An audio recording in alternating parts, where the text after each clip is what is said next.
Add eggs to pasta and you'll never eat it any other way again. It's quick and easy.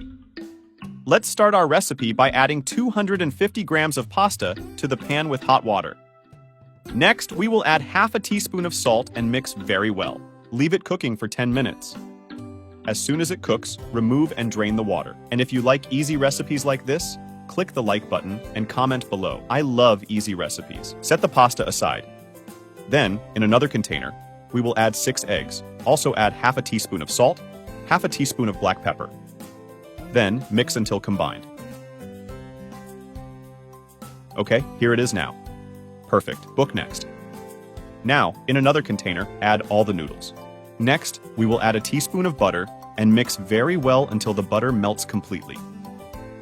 Leave the pasta to the side. Now we will need 100 grams of bacon, cut into smaller pieces like this.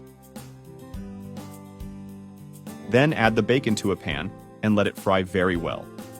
And if you're enjoying our recipes, leave us a comment below from which city you're watching us from. I want to send you a big hug and thank you for sharing this recipe. Now add all the bacon to the pasta and mix. The bacon will make our pasta even tastier. Once this is done, we will add 100 grams of grated Parmesan cheese. Mix very well again. Now, add all the beaten eggs that we just prepared. And mix. Ready. Once done, reserve the pasta on the side. Then, in the pan, we will add a tablespoon of butter. Mix very well until it melts completely. Next, add all the noodles in here.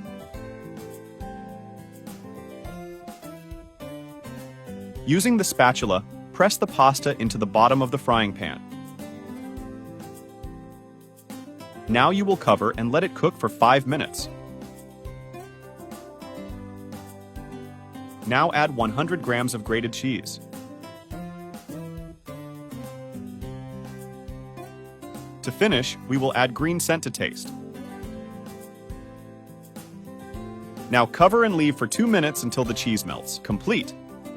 And our recipe is ready. You can take it out and serve it. And look how wonderful it turned out. There's no way to resist. If you've made it this far, leave a rating from 0 to 10, which rating you give to this recipe. I really hope you liked it. Now I'm going to leave it here. A big hug and see you next time.